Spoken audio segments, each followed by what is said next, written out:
Halo teman-teman, pada video kali ini kita akan membahas tentang membuat distribusi frekuensi data kuantitatif.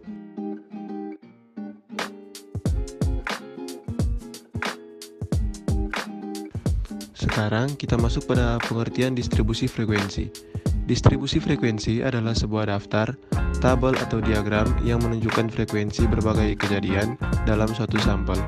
Setiap butir atau baris dalam tabel menunjukkan frekuensi atau jumlah terjadinya nilai dalam kelompok atau interval tersebut.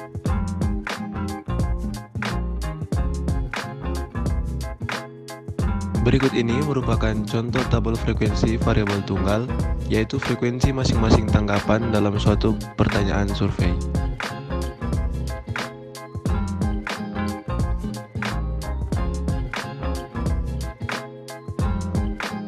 Sekarang kita masuk pada pengertian distribusi frekuensi menurut para ahli.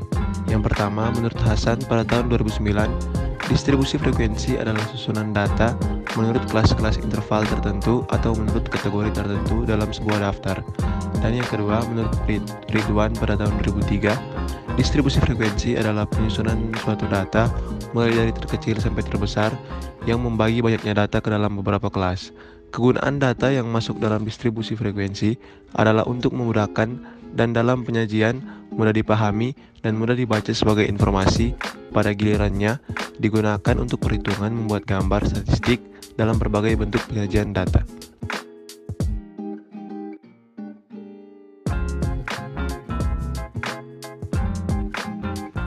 Berikut ini adalah macam-macam distribusi frekuensi dan pengertiannya.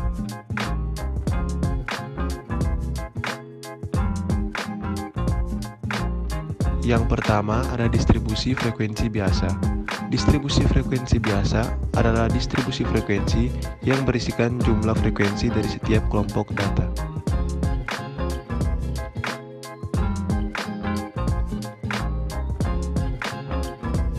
Yang ketiga adalah distribusi frekuensi kuantitatif. Distribusi frekuensi kuantitatif merupakan distribusi frekuensi yang pengelompokan datanya disusun berdasarkan angka. Penerapannya berupa tabel distribusi frekuensi data kelompok dan tabel distribusi data tunggal.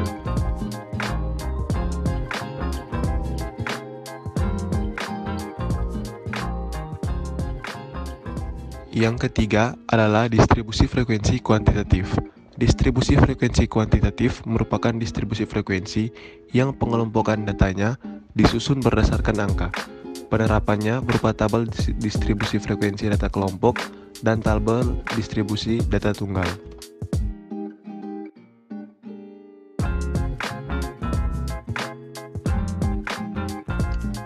Yang keempat adalah tabel distribusi frekuensi data tunggal.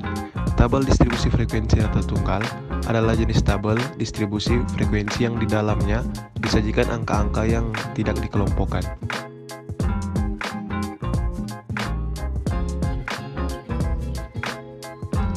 Contohnya, nilai ujian matematika 45 orang mahasiswa adalah sebagai berikut: 100, 80, 90, 90, 90, 80, dan seterusnya.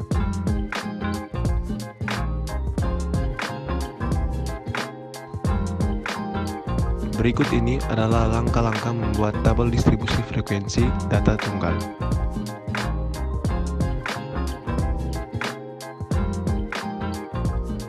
Yang pertama adalah urutkan data dari nilai terbesar sampai nilai terkecil, seperti pada contoh berikut: 60, 70, 80, 90, dan seterusnya sampai 100.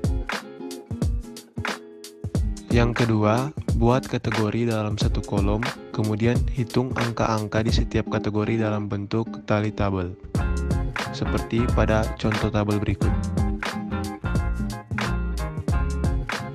Dan yang ketiga atau yang terakhir adalah membuat distribusi frekuensi dengan cara memindahkan hasil langkah kedua pada tali tabel dan beserta frekuensinya. Berikut ini adalah hasil akhir dari langkah-langkah membuat distribusi frekuensi data tunggal. Sekarang kita masuk pada langkah-langkah menyusun tabel distribusi frekuensi kelompok. Yang pertama, urutkan data dari terkecil sampai terbesar. Yang kedua, hitung jangkauan data atau range atau R dengan rumus R sama dengan nilai terbesar data kurang nilai terkecil data, hitung banyaknya kelas atau K, dengan aturan Sturges K sama dengan 1 tambah dalam kurung 10/3 log N. N adalah jumlah data. Yang ketiga, bagilah range data atau R dengan banyaknya kelas atau K untuk menentukan panjang kelas atau P. P sama dengan R atau K. Yang keempat, tentukan ujung bawah kelas pertama atau UB. Pilih nilai kurang dari data terkecil. Yang kelima, tentukan batas bawah kelas pertama atau BB.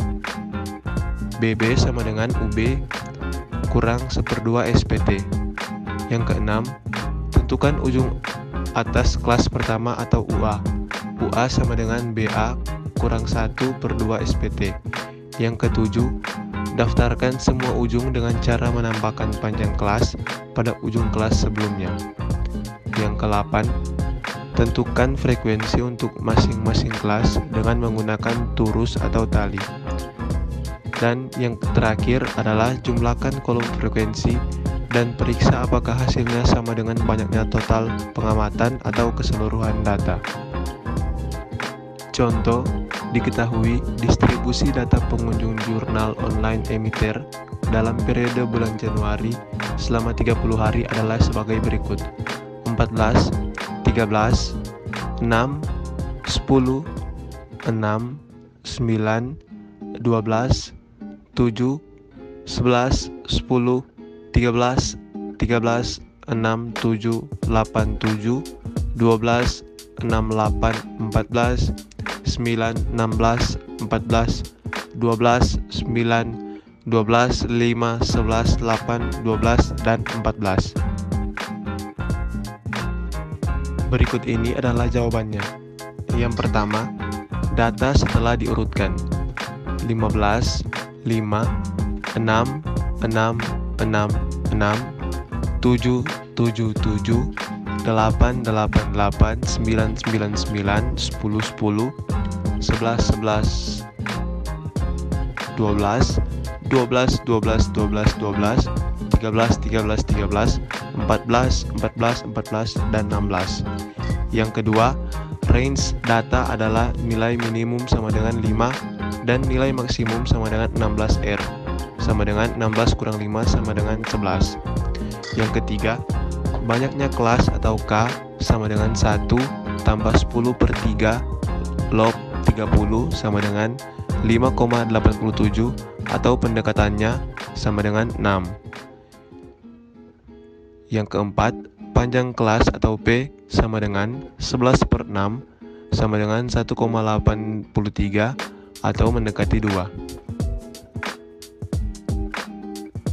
Selanjutnya, ujung bawah kelas pertama sama dengan 5. Dan batas bawah kelas pertama sama dengan 5,0,5 sama dengan 4,5. Selanjutnya, batas atas kelas pertama adalah 4,5 tambah 2 sama dengan 6,5. Selanjutnya adalah ujung atas kelas pertama sama dengan 6,5 kurang 0,5 sama dengan 6. Dan yang selanjutnya, hitung frekuensi kemunculan masing-masing nilai dengan tali. Masukkan nilai frekuensi ke dalam masing-masing interval pada tabel, sehingga susunan tabel distribusi frekuensi menjadi seperti ini. Sekarang kita masuk dalam data kuantitatif itu sendiri. Data kuantitatif adalah data informasi yang berbentuk statistik bilangan, angka, sehingga dapat diolah atau dianalisis dengan suatu metode perhitungan matematika statistik. Data kuantitatif digunakan dalam penelitian yang bertujuan mengetahui kuantitas atau besaran dari suatu objek penelitian. Berikut ini merupakan contoh data kuantitatif geografi adalah data ketinggian lokasi pemukiman, data curah hujan harian Kota Bogor, dan data pertumbuhan penduduk selama 5 tahun. Berikut adalah contoh tabelnya.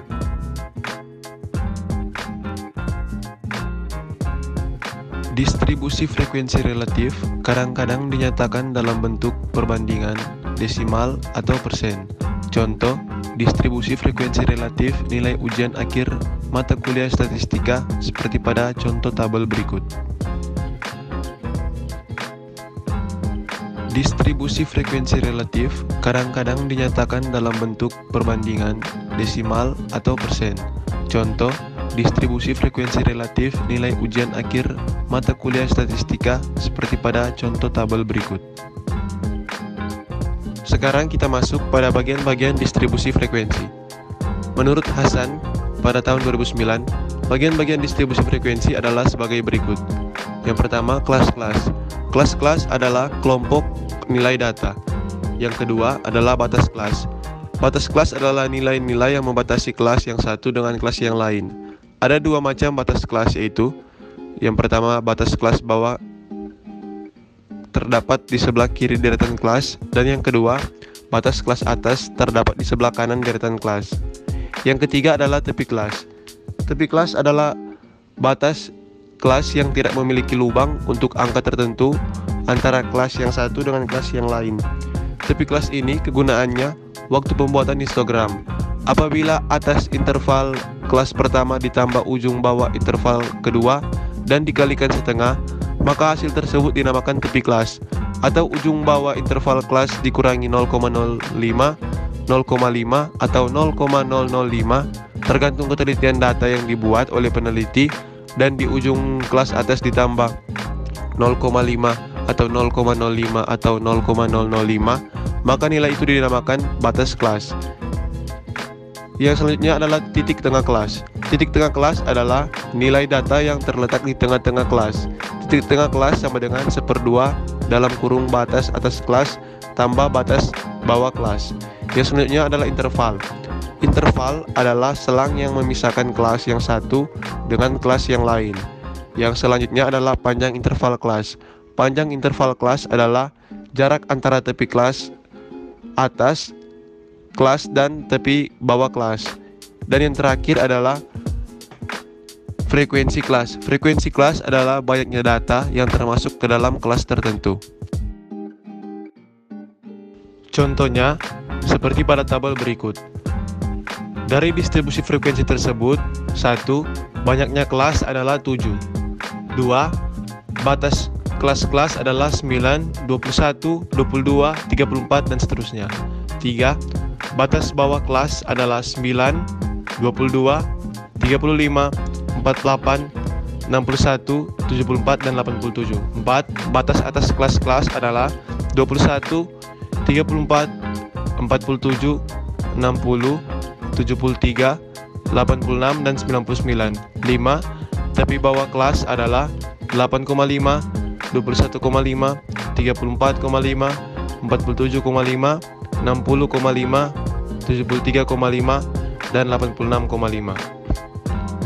6. Tepi atas kelas adalah 21,5, 34,5, 47,5, 60,5, 73,5, 86,5, dan 99,5. Yang ketujuh, titik tengah kelas adalah 15, 28, 41, 54, 67, 80, dan 93. Yang kedelapan, interval kelas adalah 9 sampai 21, 22 sampai 34, 35 sampai 47, 48 sampai 60, 61 sampai 73, 74 sampai 86, dan 87 sampai 99. Yang ke-9, panjang interval kelas-kelas masing-masing adalah 13. Yang ke-10 atau yang terakhir adalah frekuensi kelas-kelas adalah 3, 4, 4, 8, 12, 23, dan 6. Kita sudah sampai di penghujung video. Demikianlah pembahasan saya mengenai distribusi frekuensi data kuantitatif dan distribusi frekuensi relatif. Semoga dengan adanya ulasan tersebut dapat menambah wawasan dan pengetahuan kalian semua. Terima kasih banyak, sampai jumpa di video-video selanjutnya.